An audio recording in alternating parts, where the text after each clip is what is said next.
Welcome back, guys. What an interesting turn that was. We thought it was all over, but not yet. Maybe another turn or two.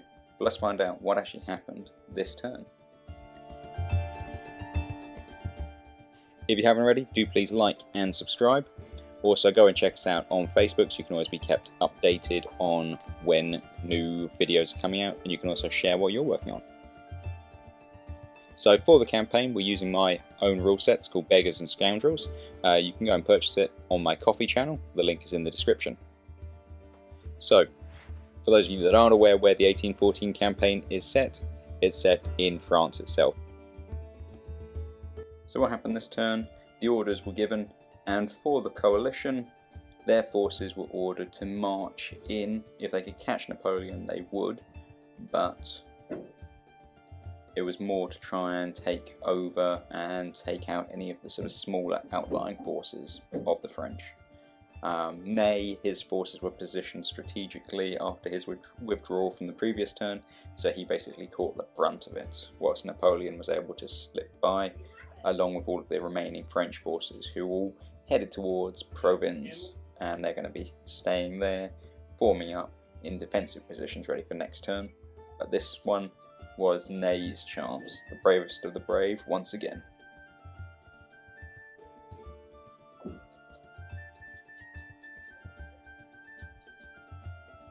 So, Ney very outnumbered. I mean, he had about 6 brigades of infantry, 2 of cavalry, and he was basically being engaged by about 5 to 1 in ratio, maybe even slightly more than that, so heavily outnumbered in this one.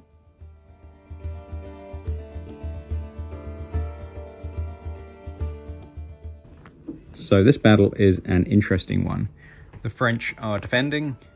They've got a smaller force, just trying to hold out. They've got to hold till turn 6, because that will give Napoleon, whose forces are kind of just off the table marching south, enough time to extricate themselves without the allies being able to catch up with them. On this side of the table, between that little tree and that tree, is where the Russians will be arriving. And along this edge, between that tree and the small tree there, is where the Prussians will be coming on. Prussians on turn 1, along with Russian cavalry. The remainder of the Russians will be coming on, I think it's turn 4. And then on turn 4, along this lower edge, we'll have an Austrian brigade.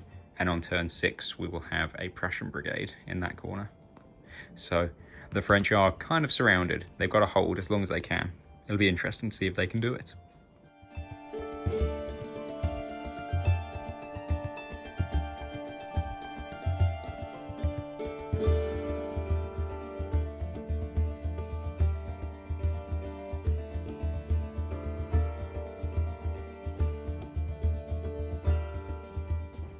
So end of turn 1 recap, we have the Russian cavalry making their advance.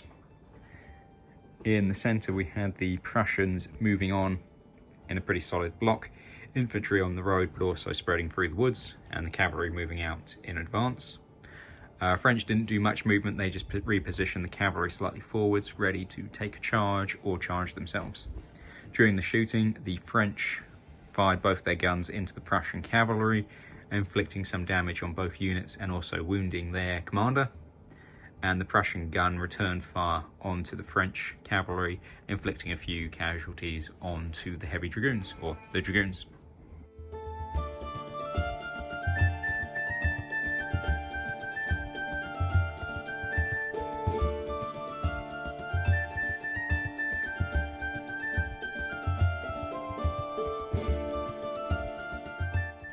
So at the end of turn 2, we saw the Russian cavalry advancing as fast as they could to get to the centre.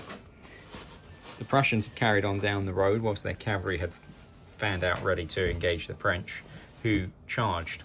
And during the ensuing melee, the French overwhelmed the Prussian cavalry, wiping them out.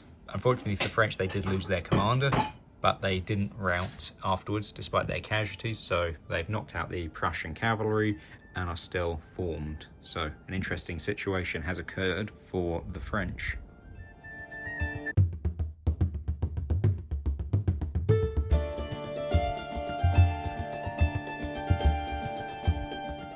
So in turn 3, we had the French cavalry trying to withdraw themselves.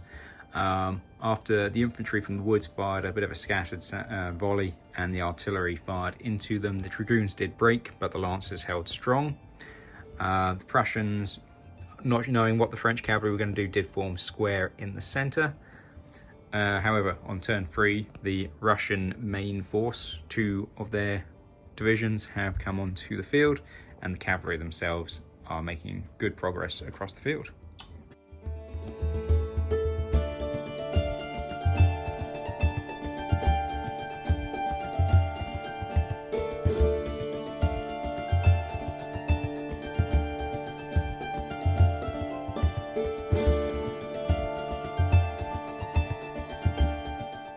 Turn 4, we have the Russians, the cavalry are racing forwards to try and get to the enemy.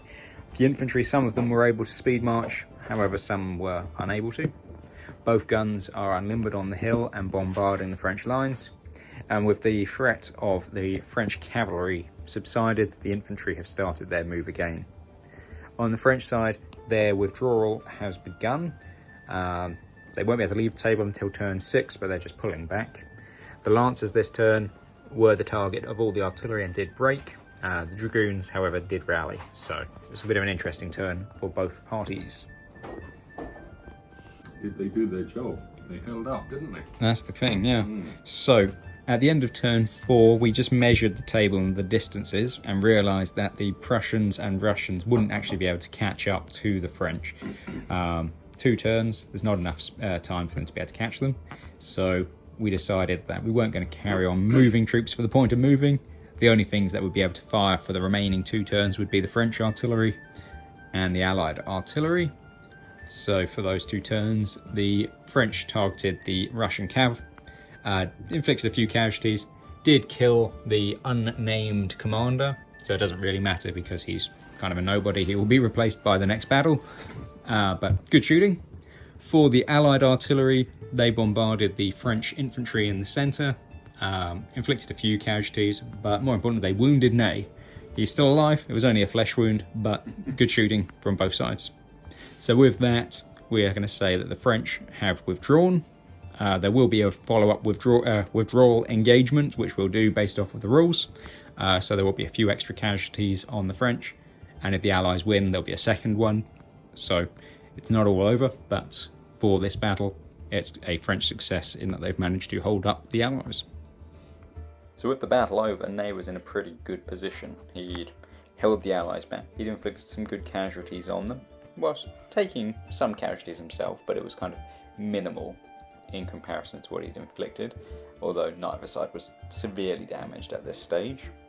And he managed to extricate himself from the field in a pretty good condition. However, the issue arose during the retreat. The Allied cavalry swept in after him, and they didn't just catch him once in the withdrawal, they caught him 2, 3, 4, 5 separate times. He never managed to outrun them.